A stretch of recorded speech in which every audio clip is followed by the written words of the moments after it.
ሙሽራይቱና መንፈሱ ና ይላሉ። ማራናታ ጌታ ኢየሱስ ስለሚመጣ ስለሚወስደን ከሱ ጋር ለዘላለም ስለምንኖር ለዛ ክብር የታጨን ስለሆነ ክብር ለስሙ ይሁን።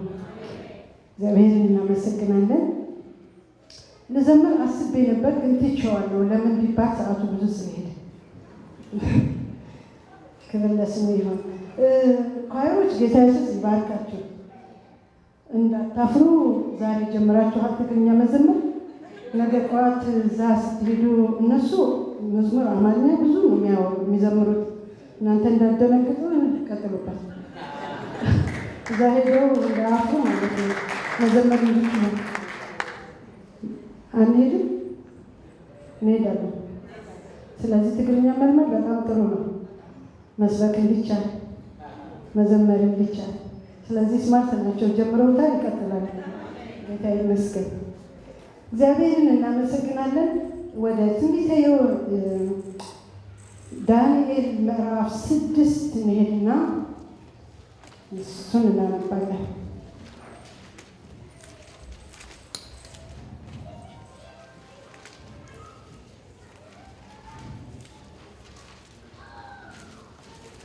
ከዚያ በፊት ጥቂት ነገር ስለ ባይብል ስተዲና ስለ ጠዋት ጸሎት ትንሽ መናገር ፈልጋለሁ። ብዙ ጊዜ ይሄ ነገር ማስታወቂያ ይነገራል። እኛም ብዙ ልናስተባብረው ሞክረን ነበረ። ምንድነው ሆነናል፣ ቦዘር ሆነናል። መልስ ስለማይሰጡ ማለት ነው። እና ምንድነው የሚሆን ያለው ባይብል ስተዲ ማለት ሰብሰብ ብሎ መጽሐፍ ቅዱስ አንብቦ ምን እንደሚመስለን ተነጋግረን መለያየት ብቻ እንዳይመስለን። ባይብል ስተዲ ማለት በየቤቱ በየሰፈሩ ከጥቂት ወገኖች ጋር ማክሲመም 10 የሆነ ሰው በየሰፈሩ ኢስት፣ ዌስት፣ ኖርት፣ ሳውዝ መሀል ሲገኝ ከባይብል ስተዲ ጥናቱ ሌላ የሚሆን ትልቅ ነገር አለ። ምንድን ነው ብላችሁ ጠይቁኝ። እሳት ነው የሚነደው። ከተማ ለማንደድ ካስፈለገ በየሰፈሩ እሳቱን መለኮስ ነው። እሳቱን መለኮስ የሚችለው እኛ በየሰፈሩ ስንገናኝ ነው፣ ስንጸልይ ነው፣ ስናመልክ ነው። እሳቱ ይነዳል። እሳቱ ሲነድ የአካባቢውና የአየሩ አለቃ መንፈስ መስራት አይችልም። የሆነ ጊዜ አንዲት እህት ጸሎት ጸልየን ስንወጣ የት ቆያችሁ አለን ማለት ነው። አንድ ወንድም የት ቆየን? ለሰይጣን ፈንጂ ስንተክል አለችው። ክብር ለስሙ ይሁን። እኛ ለሰይጣን ፈንጂ ተካዮች ነን። ነካ ሲያደርገው ይፈነድበታል፣ ነካ ሲያደርገው ይፈነዳበታል። ስለዚህ ተገናኝተን አብረን ካልጸለይን እሁድ ለዚች ቀን ብቻ የምንችለውን አድርገን ብንመጣ ፓስተር ዳዊት ሞላልኝ የተናገረው ነገር ነበር። አንድ ጊዜ አረሳውም። እሱ እዚች ጋር ያለችው ኮቹና ኳስ ተጫዋቾቹ ለ15 ደቂቃ የሚገናኟት የምክር ሰዓት ናት።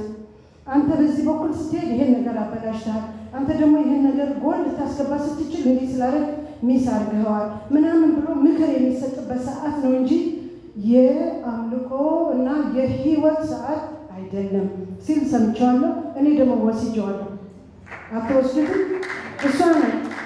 ከዛ በተረፈ ላይፍ ኢዝ አውትሳይድ፣ እዛ ውጭ ነው ያለው።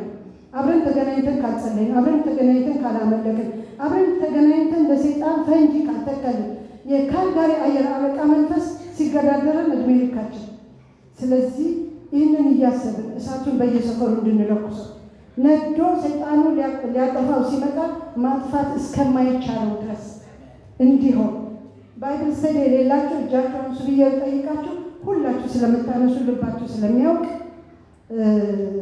ሰፈራችሁን ብዙ ጊዜ ነው የሚነገረው። እዚህ ግን አንድ ሰው መጥቶ እኔ ባይብል ስተዲ እኮ የለኝም ብሎ የመጣ ሰው የለም። ስለዚህ አም ቴሊንግ ዩ ላይፍ ኢዝ አውትሳይድ። እንጸልያለን፣ እናመልካለን። ለሰይጣን ለአጋንንት ለዲያብሎስ ለካልጋሪ አየር አለቃ መንፈስ ፈንጂ መትከል ካለብን we have to meet መገናኘት አለብን። ጠብቀን ከመጣን that's another story. ስለዚህ ባይብል ስተዲ ለመጽሐፍ ቅዱስ ጥናት ጥቂት ሰዓት እርስ በርሳችን ተነጋግረን እንደምንለያይ አይንሰላችሁ። እናመልካለን። በጣም ነው የምንጸልየው። የምንገናኝ ሰዎች አሉ እዚህ ምንጸልያለን፣ ስለ ልጆቻችን እንጸልያለን፣ ስለ ሀገር እንጸልያለን፣ ስለ ሕዝብ እንጸልያለን፣ ስለ ኑሯችን እንጸልያለን፣ ስለ ቤተክርስቲያን እንጸልያለን። እግዚአብሔር ደግሞ የጸሎታችን ፍሬ እንዲሰጠን እናምነዋለን። ክብር ለስሙ ይሁን። እዚህ ጋር ይበቃኛል። አይሆፕ ሰምታችኋል። አሁን ስወጣ የት ጋር እንደምትሉኝ ተስፋ አደርጋለሁ አይደል? ጌታ የተመሰገነ ይሁን። ስለ ጠዋት ጸሎት ታምራት ኃይሌ አንድ ጊዜ እንደዚህ የሆነ ከተማ ሄደና ጠየቃቸው። ወንድሞች ወይ አቤት የአዳር ጸሎት አላችሁ ሲላቸው አይ የለንም። ባይብል ስተዲ አላችሁ ሲላቸው አይ የለንም። የቤት ህብረት አላችሁ የለንም። ወንድሞች በጌታ ናችሁ? ስለዚህ በጌታ እንደሆናችሁ አውቃለሁ፣ ግን ይሄ ያስፈልጋል የህይወታችን ክፍል ስለሆነ ማለት ነው። ስለዚህ ለጸሎት ለጠዋት መጥታችሁ 7 ሰዓት ስራ የምትጀምሩ ብዙ እንዳላችሁ አውቃለሁ። ድካም እንቅልፍ ምናምን ስለሚሆን ለዛች ቀን ትሰዋል መስዋዕት ትሆን ለእግዚአብሔር እና አብረን እንጸልይ። ጌታ ይመስገን። ወደ ዳንኤላችን እንመለሳለን። ምዕራፍ 6 ቁጥር 28 እንደዚህ ይላል። ይህም ዳንኤል በዳርዮስ መንግስትና በፋርሳዊ በቂሮስ መንግስት ኑሮ ተቃናለት። ሌላው ሉቃስ ምዕራፍ 5 ቁጥር 11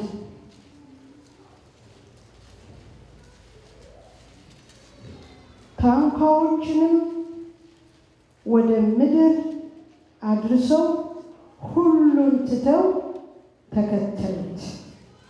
ክብር ለእግዚአብሔር ይሁን። እንጸልይ ስለቃሉ። ጌታ እግዚአብሔር ሆይ እናመሰግናለን ስለነበረን ጊዜ ሁሉ ተመስገን። አሁን ደግሞ ይኸው በፊትህ አለን። የቃልህን ደጅ ክፈትልን። ለልባችን የሚሆን ይዘነው የምንሄደው ቀጥለንም በህይወት ኤክሰርሳይዝ የምናደርገው ነገር በነፍሳችን ውስጥ እንዲያልፍ በጌታ በኢየሱስ ስም እንጸልያለን። ስለሰማህን ተመስገን። በቃልህና በእኔ መካከል በቃልህና በዚህ ህዝብ መካከል ሊገባ የሚፈልግ ማንኛው አደናጋሪ ሀሳብን የሚሰርቅ ልብን የሚወስድ መንፈስ በኢየሱስ ስም የተቀጣ ይሁን። ሁሉ ለክብርህ አድርገው በጌታ በኢየሱስ ስም አሜን። ዳንኤል ርዕስ ለምትፈልጉ ከሰልፍ ወደ ከፍ ያለ ራዕይ ማለፍ፣ ከሰልፍ ከጦርነት ከውጊያ ከፍ ወደ ራዕይ መሻገር። ዳንኤል ምንድነው የሚለው? ይህ ዳንኤል ጸሐፊው ማለት ነው። ይህ ዳንኤል በዳርዮስ መንግስትና በፋርሳዊ በቂሮስ መንግስት ኑሮ ተቃናለት። ወደዚህ ምዕራፍ ለመድረስ ዳንኤል የሄደበት መንገድ አሁንም ባይብል ስተዲ ለማታጠኑ አዝናለሁ ማለት ነው። ለምንድን ነው አሁን የኔ ባይብል ስተዲ ግሩፖች ቢጠየቁ ምዕራፍ ዳንኤልን በሙሉ ማለት ነው ምዕራፍ 1 ምንድን ነው የሚለው ብትሏቸው ስለዚህ ነው ብሏቸው። ምዕራፍ 2 እንደዚህ ነው፣ ምዕራፍ 3 እንደዚህ ነው።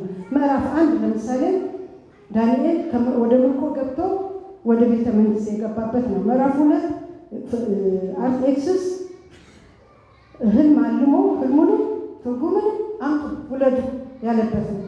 ምዕራፍ 3 ጓደኞቹ እሳት ውስጥ የገቡበት ነው። እንደዚህ ሳማራይዝ ማድረግ እግዚአብሔር ቃል በጣም ነው የሚፈልገው። 4 እና 5 ታይታላችሁ። ብልጣሶር በእግዚአብሔር ዕቃ ሲጠጣና ማለት ፋሬስ ሲባል 6 ሲሆን ዳንኤል ወደ አንበሳ ጉድጓድ የተጣለበት ነው። ከኒ ሳማራይዝ አወር ባይብል ጃስት ላይክ ዲስ። እንደዚህ ልናጠናው ይገባናል። ለምን? ስንቃችን ነው፣ ሰይፋችን በነፍሳችን ውስጥ ከዛ አስፈላጊ በሆነ ጊዜ እያወጣ የእግዚአብሔር ቃል ይሰብርልናል። ስለዚህ እግዚአብሔር ቃል እንዲህ ነው ልናጠናው ያለብን። ለዚህ ምዕራፍ 6 አንበሳ ጉድጓድ ውስጥ ዳንኤል ገብቶ እንደዚህ ባለ ሁኔታ አለፈና አሁን በዳሪዮስም በፋርሳዊ በአርጤክስስም ዘመን ኑሮ ተቃና። ዳንኤል ነቢይ ነውና ጥቂት ስለ ነቢያቶች መናገር ፈልጋለሁ። ስለ ነቢያቶቹ ሳይሆን ስለ ትንቢታቸው ሳይሆን በጣም ብዙ ሆት ኢሹ ስለሆነ እዛ ውስጥ መግባት አልፈልግም። ግን አንዳንድ ጥቂት መታረም ያለባቸው ነገር ስለማይ እነሱን መናገር ፈልጋለሁ። እነሱ ምንድን ናቸው? ዳንኤል ነቢይ ነው፣ ኤርምያስ ነቢይ ነው፣ ሌሎቹም ነቢያቶች አሉ። በእውነት ከሰማይ እየተቀበሉ ያደረሱ የብዙ ጉዳዮች ባለቤቶች የሆኑ ማለት ነው። ይሄ ትንቢትን በሚመለከት ነገር እንዲታረም የምፈልገው የትንቢቱ ምንጭ እያወቅን መሄድ እንድንችል ማለት ነው። ምንጩን እንድናውቀውና መቀበልም ሪጀክት ማድረግም እንድንችል አለብን። ይሄ ትልቁ ምክንያታችን መሆን አለበት። አንደኛ ነገሥት ምዕራፍ 13 ሄዳችሁ ስታዩ የሆኑ ሁለት ነቢያቶች ታገኛላችሁ። አንዱ ከይሁዳ የተላከ ወደ ኢዮርብዓም መሰዊያ የተላከ ሰው ነው እና ያደረገው ነገር እሱ ምንድን ነው? መልእክት ነው፣ ትንቢት ነው። ሄደ ወደ ኢዮርብዓም። ኢዮርብዓም ምንድን ነው ሲያደርግ ቆየው? ዕጣን ሲያጥን ቆየው፣ ሳይገባው ቆየውና ያው ይሄ መሰዊያ ይፈርሳል፣ አንተ አመዱም ይፈሳል ሲለው ያዙልኝ ሲለው እጁ ደርቃ እንደቀረች እና ደግሞ ጸልይልኝ እንዳለው እንደዚህ እንሰማለን። ከዛ ይህንን ሁሉ ካየ በኋላ ኢዮርብዓም ምን አለ? ወደ ቤቴ ግባና ልጋብዝህ አለው። ልጋብዝህ ሲለው እግዚአብሔር 1 2 3 ብሎ የነገረውን ነገር ሁሉ ነው የነገረው። ሊነግረው የማይገባው ነገር ምንድን ነው የነበረው? እግዚአብሔር እዚህ ሰፈር እንዳትበላ እንዳትጠጣ፣ በመጣበት መንገድ እንዳትሄድ ብሎ ነግሮኛል። ስለዚህ አልበላም። ከዚህ የተነሳ ሄደ። ሲሄድ ይሄ ኢንፎርሜሽን ሌላ ነቢይ ነበር እዛ ከተማ። ከዛ በፊት እንዲህና እንዲህ ብሎ ተነብየዋል የሚል ባናነብም ነቢይ ነው የነበረ። ስለዚህ እሱ ሰውዬ ኢንፎርሜሽን ሰማ። ኢንፎርሜሽን ሰምቶ እንደዚህ አይነት ነገር በኢዮርብዓም መንገድ ተሰርቷል፣ አሁን ግን እንደዚህ ነው፣ ሰውየው እንዳትበላ እንዳትጠጣ ተብሎ ወደ አገሩ እየሄደ ነው ምናምን ሲለው ሮጦ ደረሰበት። ሰማህ ወይ አለ። እኔ እግዚአብሔር ነግሮኛል አለ። ብላ ጠጣ ብሎሃል አለ። ነቢይ ነው። ሐሰተኞች አሉ፣ እውነተኞች አሉ፣ ደባላቂዎች ደግሞ አሉ። እንደዚህኛው ነቢይ ማለት ነው። ስለዚህ ሄደ በላ። በኋላ ትክክለኛው ትንቢት መጣ በሰውየው በራሱ በኩል። የትናንት ቆየት ከጥቂት ጊዜ በፊት ክፉል ያልሆነ ትንቢት፣ ሐሰተኛ ትንቢት ከኢንፎርሜሽን ተነስቶ ባይዘወይ ከኢንፎርሜሽን ተነስቶ የሚነገር ትንቢት ዛሬ አይደለም የተጀመረው፣ የቆየ ነው። ባክ ቱ ዘ ሰርቲን ቻፕተር ወደ 13ኛ ሄዳችሁ ኢንፎርሜሽን ልጆቹ መጥተው ነው የነገሩ። ከዛ በኋላ ብላ ጠጣ ብሎሃል። በኋላ ግን ትንቢቱ ዋንኛው ሲመጣ አትብላ ተብለህ ስለበላ አሁን አንበሶች ይበሉሃል የሚል ከሰማይ ሁለቱ ከዚህ እንድንድን ይሄ መጽሐፍ ደረጃ መዳቢ ሕግ ይባላል። ደረጃ መዳቢ ይሄኛው ይሄ ኢንግሪዲየንት የለውም፣ ስለዚህ ይሄ ልክ አይደለም፣ ይሄኛው ኢንግሪዲየንት የለውም አለው፣ ይሄ ደግሞ ልክ ነው የሚባል ነው። ደረጃ መዳቢ ይባላል ይሄ መጽሐፍ። ይሄ ደረጃ መዳቢ ሕጉን በደንብ ስናጠናው ጋሽ በቄ እንዳለው ማለት ነው። ጋሽ በቄ የባንክ ሰራተኛ ነበረ ያኔ። ከዛ የሐሰት ፎርጅድ ገንዘብ ወደ ባንክ እየገባ በጣም ተቸገረ። በጣም እሱ ብቻ ሳይሆን ዘሆል ካንትሪ ማለት ነው። ሲቸገሩ የሰሩት ነገር ቢኖር ምንድን ነው? እውነተኛውን ትክክለኛውን ብር እጃቸው እንዲለምደው አደረጓቸው። ሲቆጥሩ እንዲያውቁት በቃ ይሄ ሴንስ እንዲያደርገው አደረጓቸው። ከዛ እየቆጠሩ እያሉ አንዳንዴ እያናገሯቸው ነው የሚቆጥሩት። ታስታውሳላችሁ አይደል? እንደዚህ እየቆጠሩ እያሉ እጁ ያልሆነ ሲገባ የሆነ ነገር ይለዋል ብሎ ነቃ ይልና ዞር ያደርገዋል። እነዚህ አይነት ንቃት እንዲሆን አሁን እኔ ትንቢት መናቅ አይደለም፣ ነቢያትን መኮንኔ አይደለም።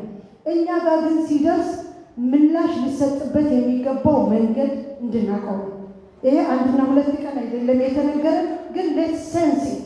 ከዛ በኋላ ሪጀክት የምናደርገው እንድናደርግ ከጌታ የሆነው ደግሞ እንድንቀበለው ማለት ነው። ለምን? ነቢያቶች ሁሉ ሐሰተኞች ስላይደለም፣ ነቢያቶች ሁሉ እውነተኞች ስላይደለም፣ ነቢያቶች ሁሉ ሊደባልቁ ደግሞ ስለሚችሉ እንደዚህኛው ነቢይ ማለት ነው። ስለዚህ በእንዲህ መልኩ ስንይዘው በህይወት እንኖራለን። ሌላው የማይደረግ ነውር የሆነው ትንቢት ሲነገር እልልታ እልል አይባልም፣ አይጨበጨብም። ለምን ቢባል መሰማት አለበት። ትንቢቱ የተደባለቀ እንዳይሆን እግዚአብሔር ምን እንዳለ እንድናውቅ እንዲገባል በማስተዋል ነው የሚሰማው። ጸጥ ብሎ ከዛ በኋላ ይመረመራል፣ ይፈተሻል። ይህ በእግዚአብሔር ቃል የሚያልፍ ነው፣ ይሄ ደረጃ መዳቢ መጽሐፍ ያሳልፈውን ብለን ፈትሸን ከዛ በኋላ እውነት ሆኖ ስናገኘው ደግሞ ጠላት እንዳያዘገይብን ተሰልፈን የእግዚአብሔር ያለንን እንወርሳለን።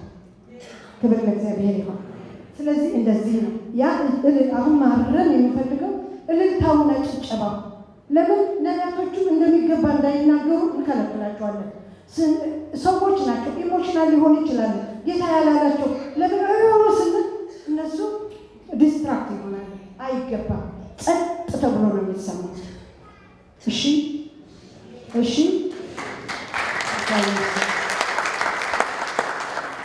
እንሂድ ወደ ወንድማችን ወደ ነቢይ ዳንኤል እንደነገርኳችሁ እንዲህ ባለ ሰልፍ ነው ያሳልፈው። ሰልፍ ነው። ህልምና ትርጉሙ አላመጣችሁም ተብሎ ለግድያ ሲፈለጉ ምንድነው እየሆኑ ሲሰለፉ ሰልፍ ነው። እስከዚህኛው እስከ 6ኛው ምዕራፍ ዝም ብላችሁ ስታዩ ጦርነት ነው። በቃ ሁልጊዜ ጦርነት። አንዴ እንደዚህ ካላረጋችሁ፣ አንዴ እንደዛ ካላረጋችሁ፣ ምንም ሳይበድሉ እሳት ውስጥ ሲጨመሩ ይህንንና ያንን ሲያደርጉ አልፎ ደግሞ ጨምረው ደግሞ ምንም ሳያጠፋ የአምላኩን ፊት ስላየ ብቻ ወደ አንበሳ ጉድጓድ ሲገባ እናያለን። ከሰልፍ ወደ ሰልፍ፣ ከጦርነት ወደ ጦርነት እግዚአብሔር ጣልቃ እየገባ ባያድነው ኖሮ ከሰልፍ ወደ ሰልፍ፣ ከሰልፍ ወደ ሰልፍ ነው የሚሄዱ የነበሩት። እንደዚህ ባለበት ሁኔታ ከአንበሳው ጉድጓድ መልስ ግን ሰልፉ ተቋጨ። ክብር ለእግዚአብሔር ይሁን። አሁንም ወገኖቼ ሰልፍ በዛብኝ የምትሉ ሰዎች ብትኖሩ ሰልፍ ለዘላለም አይደለም። ጦርነት ለዘላለም አይደለም። ውጊያ ለዘላለም አይደለም። አለማረፍ ለዘላለም አይደለም። ለዘላለም የሚሆነው እግዚአብሔርና የእግዚአብሔር ሊሆን ብቻ። እዚህ የምንሰለፈው ሰልፍ ገደብ አለው። እዚህ የምንሰለፈው ሰልፍ ጦርነቱ፣ ውጊያው፣ ድካሙ፣ ዝለቱ ገደብ አለ። ለዳንኤል ተገደለ። እዚህ ጋር ለዳንኤል እና ለጓደኞቹ ተዘጋ። ምዕራፉ አቆመ። ስለዚህ በዳሪዮስም በፋርሳዊ በቂሮስም ዘመን ኑሮ ተቃና። በዳሪዮስ ስለተቃና ነው አይደለም። ያልተቃናበት ስፍራ አለ። በዳሪዮስ ጊዜ ነው አንበሳ ጉድጓድ ውስጥ የገባ። ግን በዚሁ በዳሪዮስ ጊዜ የሚያድነኝ ያድነኛል ብሎ ተስፋ ስላደረገ እግዚአብሔር ደግሞ ሕዝቡን ስለማይጠር ርስቱን ስለማይተው አዳነ። እግዚአብሔር ሕዝቡን አይጥልም፣ ርስቱን ደግሞ አይተውም። አንበሳ ጉድጓድ ውስጥ እግዚአብሔር አይተወንም። እሳት ውስጥ እግዚአብሔር አይተወንም፣ ያድነናል። የዳንኤል አምላክ ዛሬ አምላካችን ነው። ክብር ለስሙ ይሁን። ልዩነቱ ዳንኤል ከዚህ ሰልፍ ከወጣ በኋላ ወደ ራእይ፣ ወደ ቪዥን፣ ወደ ሰማያዊ ነገር እንደተሻገረ እናያለን። ምዕራፍ 7 ስታገኙ ጀምራችሁ ስትቀጥሉ ዳንኤል ወደ አንበሳ ጉድጓድ፣ ወደ ሌላ ሰልፍ፣ ወደ ሌላ ጦርነት ሲሄድ አታዩ። ዛስዳን ተዘጋ። ምዕራፉ አቆመ፣ ተቋጭ፣ ተዘጋ። በዚህ ጊዜ ከዚህ በኋላ ከ7ኛው ምዕራፍ ጀምራችሁ ግን ራእይ ራእይ ራእይ ራእይ ራእይ ሲል ነው ዳንኤል የምታገኝ። ራእይ ደግሞ አየሁ፣ መንፈሴ እንደዚህ አድርጎ ራእይ ደግሞ አየሁ። ደግሞ በዳሪዮስ በ3ኛው ዓመት ራእይ ደግሞ አየሁ። በዚህኛው ዓመት ደግሞ ራእይ ደግሞ አየሁ። ክብር ለእግዚአብሔር ይሁን። ራእይ ምን የሚያደርግ ራእይ? የሰማይ ነገር የሚገልጥ ራእይ፣ የዘመናት ነገር የሚናገር ራእይ፣ የዘመናት ነገር የሚገልጥ ራእይ ማየት ጀመረ። በዘመኑ የሚፈጸም በዘመኑ የሚፈጸም አልፎ ደግሞ እስከዚህ ቀን ድረስ እንኳን ያላለቀ ራእይ፣ ያልተቋጨ ራእይ ያየ ወንድም ነው። ክብር ለእግዚአብሔር ይሁን። ይህንን መጽሐፍ ስታጠኑ ከ7ኛው ምዕራፍ በኋላ ያሉትን ክፍሎች ስታጠኗቸው በጥቂቱ እኔ የቆጠርኳቸው፣ እናንተ ስትቆጥሩ ከዛ በላይ ልታገኙ ትችላላችሁ። ግን 12 ጊዜ ራእይ ራእይ ራእይ ራእይ አየሁ፣ ራእይ አየሁ፣ ራእይ አየሁ፣ ራእይ አየሁ ነው የሚለው። ራእይ አየሁ ሲል ስለ ነገሥታት የሚሾሙት የሚሻሩት፣ ስለ ጌቶች መቼ እንደሚመጡ፣ እንዴት እንደሚመጡ፣ ማንን እንደሚያሸንፍ፣ እንዴት አድርጎ እንደሚያሸንፍ 1 2 እያለ ሲነግረን እንሰማዋለን። መቼ? ሰልፉ ካበቃ በኋላ፣ መቼ? ጦርነቱ ከተዘጋ በኋላ።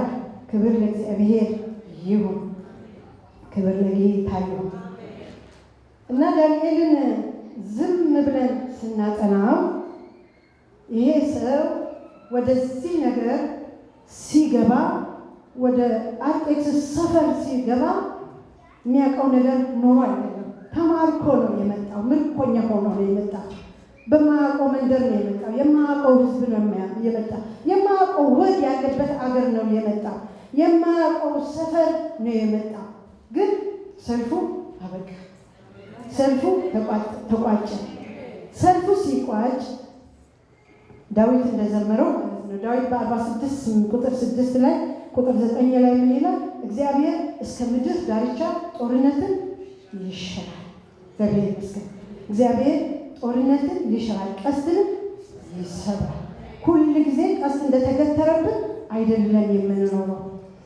ቀስት የሚሰበርበት፣ ጦርነት የሚሻርበት ሰዓት ስላለ ማለት ነው። ክብር ለእግዚአብሔር ይሁን። እና ዳንኤል ለዚህኛው ዋነኛው ምክንያት ምንድን ነው ያደረሰው ብለን ብንጠይቅ ወደ ምዕራፍ 1 ቁጥር 8 ላይ ሄደን ስናየው ምንድን ነው የሚለው? ዳንኤል ወደ ባቢሎን አገር ከመጣ በኋላ አንድ የማይፈልገው ለምዶት የማያውቀው ነገር አገኘ። ምንድን ነው?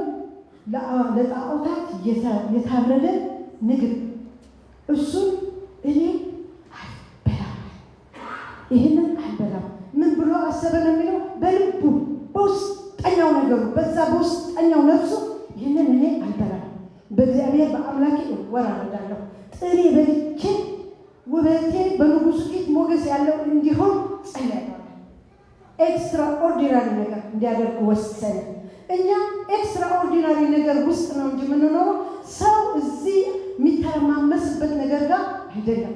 ዳንኤል እንዳደረገው አምላካችን ብርቱ አምላክ ስለሆነ፣ አምላካችን የሁሉ ጌታ ስለሆነ፣ አምላካችን የአለቆችን የነገሥታትን ንጉሥ ስለሆነ እነሱን ልባቸው እንደፈለገ ወደ ፈለገ ሊያዘነብል ብርቱ ጌታ ስለሆነ ዳንኤል በሱ ታመነ። ምን አለ? ይህንን በልቼ ነው ያረስ ቀምሾ ማላቀም ከዚህ በኋላ ማልቀምሰው በባዕድ ምድርም ቢሆን አምላኬን አከብረዋለሁ፣ በዚህ አልረክስም አለ። ክብር ለእግዚአብሔር ይሁን። ጳውሎስ ለጢሞቴዎስ እንደነገረው ማለት ነው ፍቅርን፣ ሰላምን፣ ደስታን፣ አንድነትን ለመያዝ ተከታተል ይላል። በትግርኛ ደግሞ በጣም የሚገርም ቃል አለበት እሱ ላይ አሰር ትግርኛ የምትሰሙ ካላቸው አሰር ፍቅርን፣ ሰላምን፣ ሓድነትን ጉየ ይላል። አሰር ማለት ዱኳ ድካው ፍቅር እዚህ ጋር ዱኳው ብርግጥ ሰላም እዚህ ያለ ዱኳው ለመከተል ማለት ነው። እሱን ተከተል ነው የሚለው ዳንኤል ደግሞ እሱን ነው የተከተለው። እግዚአብሔር ሆይ እኔ በዚህ ነገር አልረክስም፣ እኔ ንጹሕ ነኝ፣ እኔ ያንተ ነኝ፣ እኔ የልዩ አገር ሰው ነኝ፣ አገሬ በሰማይ ነው፣ ምድሬ ሌላ ነው፣ ዜግነቴ ሌላ ነው። ስለዚህ በዚህ ለነዚህ በተሰዋ ምግብ ነገር እኔ ይሄ የከበረ ሰውነት አይረክስም። እግዚአብሔር ይርዳል። እንዲህ ያለ በልብ የሚወጣ ያለ መርከስ ያለ መቆሸሽ በጽድቅ በቅድስና በንጽህና ለመኖር የመቁረጥ ነገር ሰው በውስጡ ሲያስቀምጥ እግዚአብሔር ከሰልፍ አሳልፎ ወደ ራእይ ያሻግረዋል፣ ወደ ሰማይ ነገር ያዘልቀዋል። እግዚአብሔር እንዲህ ያደርጋል። የዳንኤል ኦሪጂናል ስኬት እዛ ነው። ኦሪጂናል ስኬት የመጀመሪያው ቦተም ላይ ነው የዳንኤል ያለው በምዕራፍ 1:8 ነው። ክብር ለስሙ ይሁን። ስለዚህ ዳንኤል ይህንን መከናወን፣ ይህንን መሰልጠን፣ ይህንን መሳካቱ እዛው ሰፈር አላስቀረው። ምንድነው ያስደረገው? አስናቀው። ሶ ዋት አለ ማለት ነው። ተሳካልኝ? አዎ በጣም ጥሩ። ግን ሶ ዋት የት ይደርሳል? ይሄ የት ነው የሚደርሰው? ደስቲኒ የዚህ ስኬት ደስቲኒ የት ነው ብሎ ሲቆጥሮ ሲደምሮ ሲቀንሰው እንደዚህ ጎየኔ ወይ የትም አይሄድም። የትም ስለማይሄድ የሚሄደውን ነው ማድረግ ያለብኝ አለ ማለት ነው። የሚዘልቀውን ነው ማድረግ ያለብኝ እኔ። ክብር ለስሙ ይሁን። ዶክተር ቤን ካርሰን ከትራምፕ ጋር ሲወዳደር አይታችሁት ከሆነ የምታውቁት ማለት ነው። ማያውቀው ሰው አለ? ዶክተር ቤን ካርሰን የሚባል አንድ ወንድም ሐኪም ነበር እና ሕክምናውን ሲያጠና ምርጫ ላይ ሲደርስ ማለት ስፔሻላይዝ ለማድረግ ሲሄድ አሰብኳለ ኖርማል ትልልቅ ሰዎች ብማር ምን ያክል ዓመት ነው ላኖራቸው የምችለው ብዬ አሰብኳለ። የሚገርም ነገር ነው። ከዛ ማክሲመም የ50 ዓመት ሰው ባክም ምናልባት የ20 ዓመት 30 ዓመት ላቆየው ይችላለሁ ነው ዛስ ናት ሚ አልኩኛል። ስለዚህ ምንድነው ማድረገው? ፒዲያትሪክ ነው ማጠናው።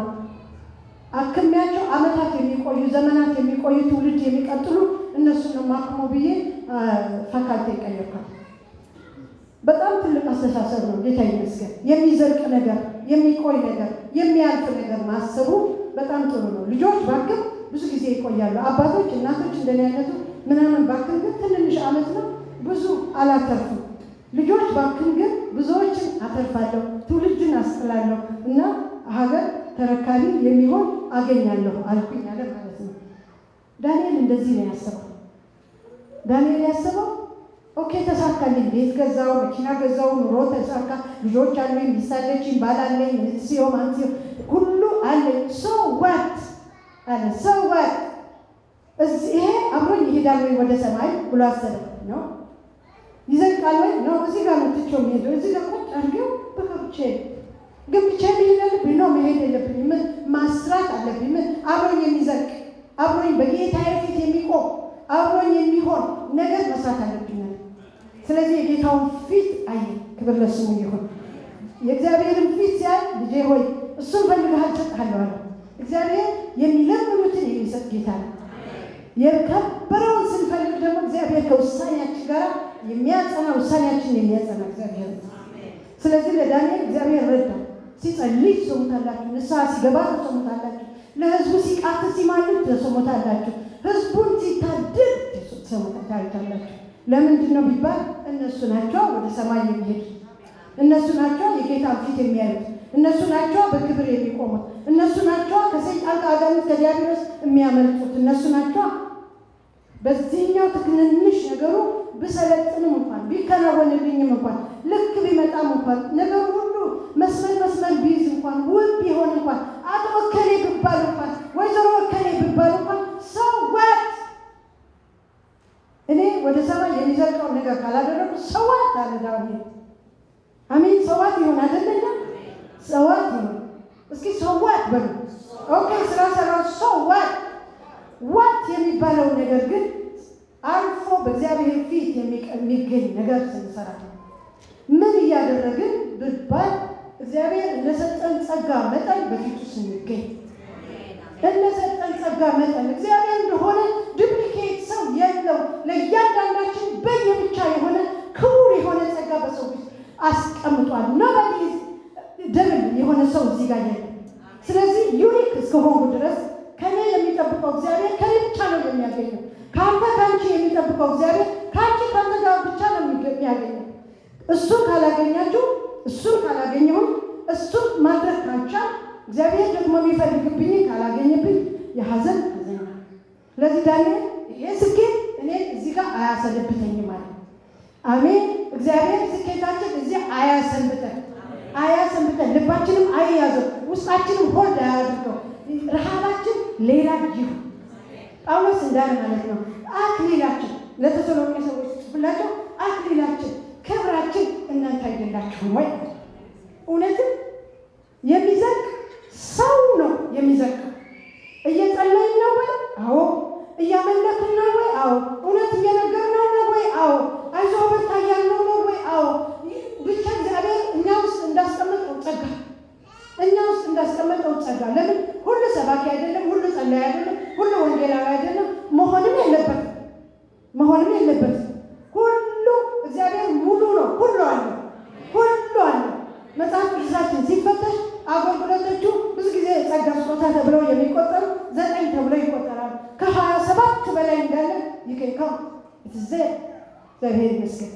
ስለዚህ ዱፕሊኬት ሰው እግዚአብሔር ስለሌለው ዳንኤል እኔ ዱፕሊኬት አይደለሁም ማለት ነበሩ። እንደሱ የመሆኑ አባቶች፣ ወንድሞች፣ እህቶች በሰፈሩ ምርኮኛ የሆኑ ነበሩ። ባትስሜ አም ዩኒክ ነኝ። ስለዚህ ይሄ ስኬት ይሄ ክንዋኔ በዳርዮስም ምን ማለት ነው በኃይለ ሥላሴ በደርግም በኢህአዴግም ቀጥሎ በሚመጣ ሙደና በሱ ሁሉ ተከናውኖ መኖር ተሳክቶ መኖር ሰው በእነዚህ ሁሉ እየተሳካለት ይኖራል። አሁን ይኖራል። ለምን ቢባል የዳንኤል የስኬቱ ምንጭ፣ የስኬቱ ሰፈር፣ የስኬቱ መንደር ከነገስታቶቹ ጋር ስላልነበረ። ለምን ዳርዮስም ጊዜው ጠብቆ ሄዷል። ቄሮስም ጊዜው ጠብቆ ሄዷል። ከሱ በኋላ የነበረ ንጉስም በፊትም ቢኖር ያለ ከነበረ ዳንኤል የስኬቱ ምንጭ ከሰማይ ስለነበረ ምንጩ ከማይደርቀው ሰፈር ስለነበረ ሁሉ ጊዜ ተሳክቶለት ነበር። ምንጩ ሌላ ነበር፣ ክብር ለስሙ ይሁን። ሰፈሩ ሌላ ነበረ። የክንዋኔው ስኬት 3 ጊዜ በቀን ለሚጸልይለት እግዚአብሔር ከዛ ሰፈር ስለነበር። ስለዚህ ነገስታት ቢቀያየሩ ቢለወጡ ባይለዋወጡ የሱ ምንጭ ሁሉ ጊዜ እንዳመነጭ፣ ክብር ለስሙ እንዳመነጭ ሁሉ ጊዜ ግሪን። አንድ ሰው አንድ ጊዜ እንደዚህ ብሎ ሲናገር ሰምቻለሁ። አንቺ እኮ አለ ሆነች እህት ማለት ነው እንደዚህ አገር ጥድ ነሽ። ጥዱ ክረምትም አደር አያስደነግጠው፣ በጋም አያስደነግጠው፣ ሁልጊዜ ግሪን ጭብረር ብሎ ጭራሩ ሆኖ የምናየው ጥድ ጋር አይሰራም። ጥድ ሁልጊዜ ግሪን ነው። ሁልጊዜ ግሪን የሚያደርገው ሰፈሩ መተከያ ቦታው ስሩ የሰደደው ሰፈር ሌላ ስለነበር ቦታው ሌላ ነው። ምንጩ ከሚለዋወጥ አንዴ ሲነሳ አንዴ የሚቆም አንዴ የሚወድቅ አንዴ የሚነሳ ያ አይደለ ሁልጊዜ የሚመነጭ ምንጭ ውስጥ ስለተተከለ ዳዊት ማንም ዳንኤል በእከሌትም ዘመን በማንሲው በማንሲም ዘመን ሁልጊዜ ኑሮ የተሳካ ሁልጊዜ ኑሮ የተቃና። ስለዚህ እንደዛች እንደ ኤርምያስ ምዕራፍ 17 ያለችው ዛፍ ማለት ነው። ዛፊቱ ክረምት ማያስደነግጣል፣ በጋ ማያስደነግጣል ሁልጊዜ። ለምንድን ነው ቢባል እግዚአብሔርን መታመኛው ያደረገ ይላል። መታመኛው ያደረገ እግዚአብሔር ማረፊያው ያደረገ እግዚአብሔር ውክልናው ያደረገ እግዚአብሔር ምንጩን ያደረገ እግዚአብሔር መኖሪያውን ያደረገ እሱ እንደ ዛፊቱ በውሃ ዳር እንደተተከለች ሁልጊዜ እንደምታፈራ ሁልጊዜ እንደማትጠወልግ ቅጠሏ ሁልጊዜ ለምለም እንደሆነ እንደዚያ ነው። ክብር ለእግዚአብሔር ይሁን። የዳንኤል ምንጭ የስኬቱ ምንጭ እንደዚህ ያለ ነበር። 3 ጊዜ በጌታ ፊት ጊዜ የለኝም ብሎ አያውቅም። ረፍዶብኛል ብሎ አያውቅም። አለቆቼ ይፈልጉኛል፣ የባቢሎን ነገስታት ይፈልጉኛል ብሎ አያውቅም። ወደ ኢየሩሳሌም በሩ ክፍት አድርጎ ያገኙት እነዛ ጠላቶቹን ያገኙት እሱን ሲያደርግ ነው። አሜን። እሱን ስናደርግ ያግኙን መውጫ ስላለው አለቃ ስለሆነ ንጉሥ ስለሆነ ጌታ ስለሆነ ባለስልጣን ስለሆነ ያግኙን እዛ ሰፈር በእውነት ያግኙ። ዳንኤልን እዛ ነው ያገኙ።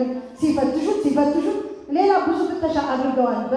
በስልጣኑ ሰፈር በዛ በቢሮ ሰፈር ዶክመንት ሰጥተዋል አስባለሁ። መጽሐፍ ቅዱስ አልተናገረም ግን አስባለሁ። ዶክመንት ለምን የተለየ ኃጢአት ሊያገኙበት የተለየ ጥፋት ሊያገኙበት ቢሮ ገብተው የሆነ ነገር ያደርጉ ይመስለኛል። እነከሌ ያናገሩ ይመስለኛል።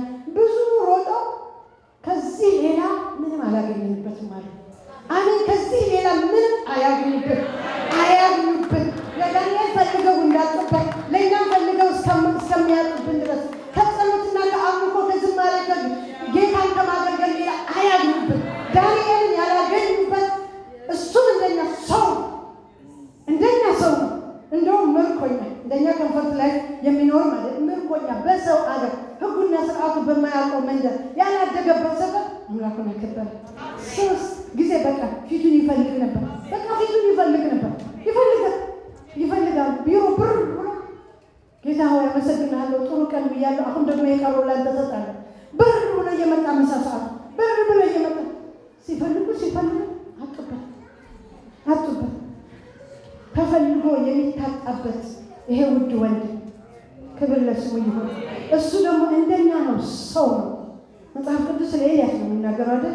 ኤልያስ እንደኛ ሰው ነበር። ዳንኤል እንደኛ ሰው ነው። በአርጤክስስም በዳሪዮስም በቂሮስም በሌላው ንጉስም ሁሉ ጌታውን አስከብሮ ሰልጥኖ ተከናውኖ ተሳክቶለት የኖረ ሰው ቢኖር ዳንኤል። ይሄ ደግሞ ለእኔና ለእናንተ የተሰጠ ነው። አሁን ለዳንኤል የምናወራው ይህንን አከናውኖ ነው የተሻገረው። ይሄ ጊዜ ይሄ ዘመን እግዚአብሔር አምላካችንን እንድናከብረው ከዚያ ሌላ ከጸሎት ሌላ ከአምልኮ ሌላ ከዝማሬ ሌላ ከቅድስና ሌላ ከጽድቅ ሌላ ከፍቅር ሌላ ከሰላም ሌላ ፈልገው እንዳያገኙበት የሚያደርግ የእግዚአብሔር ክቡር ጸጋ ተቀብለናል። በጸጋ ላይ ጸጋ ተቀበልን። እግዚአብሔር በጸጋ ላይ ጸጋ ምን የሚያደርግ አሰር ፍቅርና ሰላም አሰር ጽድቅና እውነት እንድንከተል ያለዚህ ነገር ሌሎች ፈልገው እንዳያገኙብን የሚያደርግ በቂ ጸጋ እግዚአብሔር ሰጥቶናል። በቂ ጸጋ ነው እግዚአብሔር። ክብር ለስሙ ይሁን። እንድንኖርበት በዚህ አይነት የጽድቅ ኑሮ እንድንኖርበት የሚያበቃ በቂ ጸጋ የሰጠን እግዚአብሔር፣ ጸጋውን መጠቀም ግን የኛ ድርሻ ነው። ዳንኤል ተጠቀመበት። ስለዚህ ወደ ራእይ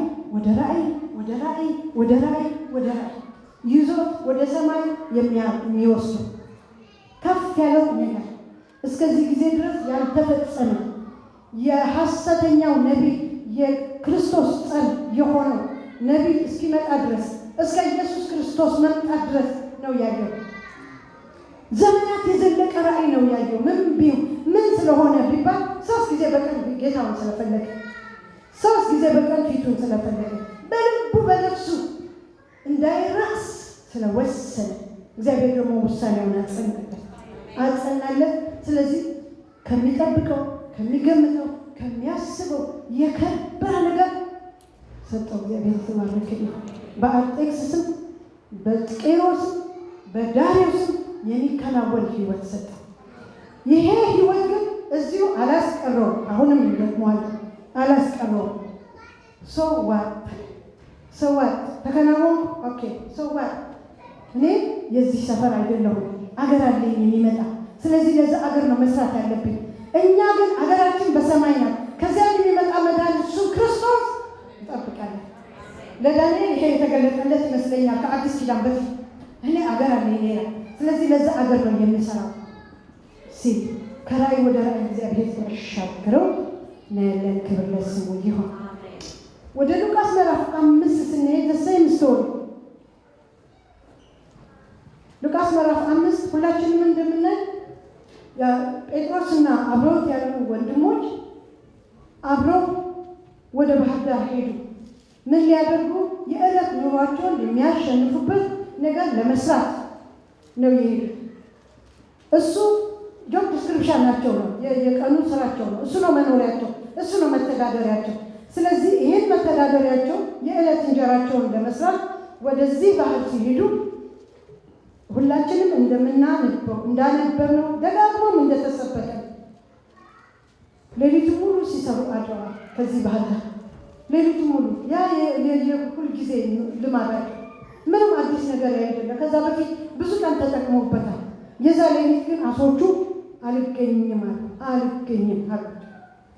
ስለዚህ ደክሞ ጨርቃቸውን ጠቅልለው መብራታቸውን ጠቅልለው ሊሄዱ ሲሉ የፍጥረት ገዢው ጌታ ሰው የሚመስል አምላክ የነበረ አጠገባቸው ተገኘ፣ መጣ። እሱ የፍጥረት ገዢ ነው። እሱ በሚገኝበት ሁሉ ሰው ይገኛል። እሱ በሚገኝበት ሁሉ አሳ ይገኛል። እሱ በሚገኝበት ሁሉ ክንዋኔ ይገኛል። እሱ በሚገኝበት ሁሉ የታጣ ነገር ሁሉ ይመጣል። እሱ በሚገኝበት ሁሉ የተለየ ተአምር ነው የሚሆነው። አሶች እንኳን ተገዝተዋል። ጌታ ለነ ጴጥሮስ እምቢ ያሉት ጥግ ይዘው አትይዙንም አንነካም እስኪ ብለው የፎከሩባቸው ሊፎክሩ በማይችሉበት ጌታ ፊት መጡ። በሱ ፊት መፎከር አይችሉም። በነ ጴጥሮስ ፊት ፎክረዋል። ጥግ ያዙ፣ በቃ እዛ ጥግ ያዙ፣ አታገኙንም፣ አርዳችሁ ልትበሉን አንበላም፣ ሂዱ፣ ምን ትችላላችሁ አሏቸው ማለት ነው። አሶቹ ጋር ዝም ብላችሁ ስታስቧቸው እንደዛ ያሉ አይመስላችሁ? እኔ ይመስለኛል። ሂዱ፣ በቃ ሂዱ፣ ስንት ጊዜ አርዳችሁ በልታችሁናል፣ አሁን እኛ ጥግና እናንተ ማትደርሱበት ጋር እንሄዳለን ነው። በቃ ጥግ ተቀመጡ። ይሄ የፍጥረት ገዢ ሲመጣ አልጠራቸውም፣ ራሳቸው ናቸው የመጡት። የፍጥረት ገዢ ሲመጣ፣ የእግዚአብሔር ልጅ ሲመጣ፣ የኢየሱስ ክርስቶስ መጣ። ፍጥረቱ ራሱ ነው የሚገዛው። ይኸው ልትይዘን ፈለክ፣ ይኸው ልትወስደን ፈለክ፣ ይኸው ሁሉ ነው እጁ የሚሰጠው። እጅ ይሰጣል። ክብር ለእሱ ይሁን። እሱ ብቻ ከእናንተ ጋር ይሁን። ነገር እጅ አልሰጥም፣ እጅ አልሰጥም፣ ርቄ እቀመጣለሁ እስኪ ልታኝ ያላችሁ ሁሉ እጅ ይሰጣል። አሶቹ ራሳቸው ናቸው መጥተው አለን፣ ይኸው ምን ፈለግ፣ ይኸው ልትወስደን ፈለግ፣ ይኸው ብለው ያሉ ለኢየሱስ ነው። ለነ ጴጥሮስ አይደለም፣ ለአብሮት ላሉት አይደለም። ለዚህ መጡና አለን አሉት። እምቢ ያለው ሁሉ አልገኝም ያለው ሁሉ የእግዚአብሔር ልጅ ሲመጣ አለን ነው የሚለው።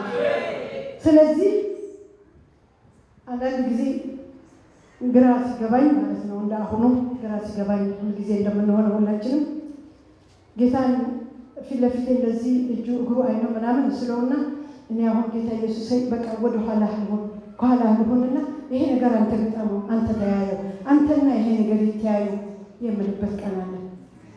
እሱ ሲያያቸው ያ አልገዛም ያለው፣ ያ አልገረም ያለው፣ ያ አልስተካከልም ያለው፣ ያ ላያችን ላይ የፎከረው አይቀጥልም። መቀጠል አይችልም። አቅም የለውም፣ ጉልበት የለውም። እኛ ላይ የፎከረው በጌታዬ ፊት መፎከር አይችልም። ችሎም አያውቅም፣ ደግሞም አይችልም፣ አሁንም አይችልም። አሁንም ወገኖቼ እምቢ ያለ ነገር ቢኖር ጥሩበት፣ ማይገዳደረው ጌታን ጥሩበት ይሄዳል። ብር ብሎ ነው የሚሄደው። ድንጋጤ ወድቆበት ነው የሚሄደው። ትዝ አይላችሁም? ያ ጌርጌሴኖን የነበረው አጋንንት የሞላበት ሰውዬ ጌታ ሲመጣ ከዛ በፊት እኮ በድንጋይ ያባረረ ሰዎች ወደ ኢየሩሳሌም እንዳይሄዱ እንዳይሰግዱ ቀኑን ሙሉ ራሱንም የባጨረ ልብን ያደከመ ሰው ነው። ጌታ ግን ሲመጣ አየው። ደቀ መዛሙርቱ ይሄ ማን ነው በሚሉበት ጊዜ ማለት ነው ባህሩ ጸጥ ሲያደርግ እየተከተሉት ማን ነው ይሉታል። እየተከተሉት እንደው ባህሩ ዝም የሚልለት ማዕበሉ ጸጥ የሚልለት ይሄ ማን ነው እያሉ በሚጠይቁበት እየጠየቁ ባሉበት በጥያቄ ውስጥ ባሉበት ሰይጣኑ ግን ያውቀዋል። በሰማይ ይተዋወቃሉ። ታውቃላችሁ ስናለ ጌታና ሰይጣን ይተዋወቃሉ በሰማይ። ሰይጣን በሰፈሩ እያለ ጌታ በክብሩ እያለ ይተዋወቃሉ። ስለዚህ ሲመጣ ሲያየው እግዚአብሔር ልጅ ሆይ ያለ ጊዜው ልታጠፋለካ አዩ። በሱ ፊት መቆም አይችልማ። ስለዚህ ወደ እርያዎቹ እንድንሄድ እንሄዳለን። ምንም ጥያቄ የለም። አንተ ስትመጣብን መቀጠል አንችልም። መቆያት አንችልም። መሄድ ነው ድንፈንታችን። ባትነግራለን መሄድ ነው ድንፈንታችን። ባይናገራቸው መሄድ ነው ድንፈንታቸው። እሱ ሲመጣ እራሱ ነው የለፈለፈው። እንደምንሄድ እናውቃለን። አንተ ስትመጣብን መቀጠል ይሄ ሰውዬ እንዳስጨነቅ ነው፣ ግራ እንዳጋባ ነው፣ እንደዚህ ሰውነቱ እየቧጨረ እንዲቀጥል እንዳደረግነው ከዚህ ቀን በኋላ መቀጠል አንችልም። እግዚአብሔር ልጅ ሆይ ያለ ጊዜው ከምታጠፋ ርያዎቹ ጋር ይለምኑታል። ያስጨነቁን ሁሉ እንዲህ ጌታችንን ይለምኑታል። እንሂድ፣ እሺ ልቀቀን በቃ እንሂድ ይሉታል። ሳያናግራቸው ሳይጠይቃቸው አላናገረውም ጌታ ኢየሱስ። ይሄ ጌርጌሴኖን ውስጥ የነበረው ሰውዬ አላናገረውም። ገና ነው የነበረው። እራሱ ነው የለፈለፈው። እራሳቸው ያስጨነቁን ሁሉ እየለፈለፉ ይሄዳሉ። ምን ሲሆን? የእግዚአብሔር ልጅ ከኛ ጋር ሲሆን፣ የእግዚአብሔር ልጅ አጠገባችን ሲሆን፣ ከኛ ጋር ሲሆን፣ ክብር ለእግዚአብሔር ይሁን። ስለዚህ እነዚህ አሶች ከተፍ መጣ። እነዚህን ባስቸገርንበት ጉልበት መቀጠል አንችልም። ይኸው አለ። ልንያዝ ነው የፈለገው። ይኸው አለ። የራቀ ሁሉ የሚያቀርብ የእግዚአብሔር ልጅ፣ የሄደ ሁሉ የሚመልስ የእግዚአብሔር ልጅ፣ የጠፋ ሁሉ የሚያስገኝ የእግዚአብሔር ልጅ፣ በፊቱ መሰወር የሚችል ማንም ምንም ስለሌለ አሶቹ መጡ፣ ራሳቸው መጡ። ይኸው አለናል። እነ ጴጥሮስ ገርሟቸው በጣም ተደንቀው ሌሎች አግዙን እስኪሉ ድረስ እነሱ እኮ ራሳቸው የሚጎትቱት እንኳን አላገኘው የነበረ ሌሊቱ ሙሉ ደክሞ ሰልችቷቸው ትተው ነው ሄደ የነበረ። ሌላ ሰው አግዙን፣ አሳው የመጣው አግዙን፣ በቃ የምንጎትተው አይደለም ብለው እስኪጠሯቸው። ክብር ለእግዚአብሔር ነው። ሶ ዋት አሳው ተገኘ፣ ሶ ዋት የሚበላ ተገኘ፣ ሶ ዋት አሉነ ጴጥሮስ። ምን አሉ? ሁሉን ወደ ምድር አወጡት። ከዛ ሁሉን ትተው ተከተሉ። ሁሉን ትተው የሚያስከትለው ጌታ በጥቂቱ እነ ጴጥሮስ አልተደነቁ። ያንን ሰው ሁሉ ጨምሮ ሊጎትቱት የማይችሉትን ሌሊቱ ሙሉ ቁጭ አድርጓቸው ያደረውን አተው እሱ አላቆያቸውም እዛ ሰፈር። ሁሉን ቁጭ አድርገው አሳውም ይኸው ምንኙም ይኸው። አንተ ነህ መከተል ያለብህ፣ አንተ ነህ የምትከተል፣ አንተ ነህ የምትፈለግ፣ አንተ ነህ ፎሎ የምትደረግ፣ አንተ ነህ እግር የምንሄድ፣ አንተ ነህ። ሁሉ ይቀራል። ክብር ለእግዚአብሔር። አሜን። ክብር ሁሉ ይቀር። የሚከተሉት የሚመለክ የሚሰገድለት የሚከበር ጌታ ነው የምናመልከው። ስለዚህ ይሄ ጥቃቅን የምድር ስኬት እዚህ ሊያቆየን ልባችን ሰቅሮ ሊያስቀምጠን አይገባም። ራእዩ ለእኛ ነው፣ መከተልም ለእኛ ነው፣ ኃይልም ለእኛ ነው፣ ክብሩም ለእኛ ነው። እግዚአብሔርን ስናመልክ እንዲህ ያለ ነገር ይሆናል። ስለዚህ ሁሉን መከተል፣ ሁሉን ትተን መከተል ይሆንልን። እነ ጴጥሮስ እነዚህ አሶች ልባቸው ያደከሟቸው አላቆያቸው ነው። ሰው ከዛ የከበረ ነገር ተገኝቷል። ከዚህ የሚበልጥ ነገር ተገኝቷል። ከዚህ የተሻለ ነገር ተገኝቷል። አለ አገኘ ነው። ለዚህ ነው ጴጥሮስ ያዕቆብ ነው ዮሐንስ ወንጌል ምዕራፍ 1 የናዝሬቱን ኢየሱስን አገኘ ነው። ጌታ ይመስገን። ይሄ የሚገኝ ጌታ ነው። ስለዚህ ወገኖች ስኬታችን ወዴት ነው የሚወስደን ያለው? ክንዋኔያችን ወዴት ነው የሚወስደን ያለው? ክብር ለእግዚአብሔር ይሁን። መመሪያ የሚሆኑ 3 ነገሮች ጨምረና ጨርሳለሁ። እንደ መጀመሪያው እንዳልኩት የዳንኤል ስኬት መጀመሪያው የንጉሱን መብል እንዳይበላ እንዳይረክስ ማሰቡ። ይሄ የስኬታችን ኦሪጂናል ቦተም ላይ ነው። የሁላችን እንዳንረክስ በምንውልበት ሰፈር፣ በምናድርበት ሰፈር፣ በምናየው ሰፈር፣ በምንሰራበት ሰፈር እንዳንረክስ በሚባለው ነገር፣ በሚሆነው ነገር፣ በሚነገረው ነገር፣ በምንሰማው ነገር፣ በምናየው ነገር እንዳንረክስ በልባችን ማሰብ አንዱ የስኬታችን ምንጭ ነው። ሁለተኛ ሲመቸው ሳይመቸው የአምልኮ ጊዜው አላቋርጥም ዳንኤል። ስለዚህ ሲመቸን የምናመልክ ሳይመቸን የማናመልክ እንድንሆን ይሄ የስኬት ጠላት ነው። ቢመችም ባይመችም አምልኮ አይቋረጥም፣ ይቀጥላል። በቀትር በጠዋት በማለዳ እየተሰራ እየተቀቀለ እየተጻፈ እየተሰራ አምልኮ ይቀጥላል። ዳንኤል እንደቀጠለ ይሄ አይቋረጥ። አሜን፣ አይቋረጥ። ለስኬታችን 3ኛ ምክንያት በሚያገኘው ፈተና ተራ ተርበድብዶ አለመውደቅ፣ እግዚአብሔር እንደሚመጣ ማሰብ፣ ለዚያ እግዚአብሔር አለቃው እንደሆነ ማሰብ፣ ለዛ ለገጠመን ችግር እግዚአብሔር ጌታው እንደሆነ ንጉሱ እንደሆነ ትእዛዝ እንደሚሰጠው ዞር በል እንደሚለው እንድናውቅ ይህንን ሶስት ነገር ስናደርግ እኛ አሁን ካለንበት ስታስስ ወደ ራእይ እንሄዳለን፣ ወደ ሰማይ ክብር እንገባለን፣ ወደ ዘለቀው ነገር እንሄዳለን። ከፍ ያለውን ነገር ለማድረግ ልባችን ጸጋው እግዚአብሔር መንፈስ ቅዱስ ያበዛለታል። ክብር ለእግዚአብሔር ይሁን። ጌታ ይባርካችሁ።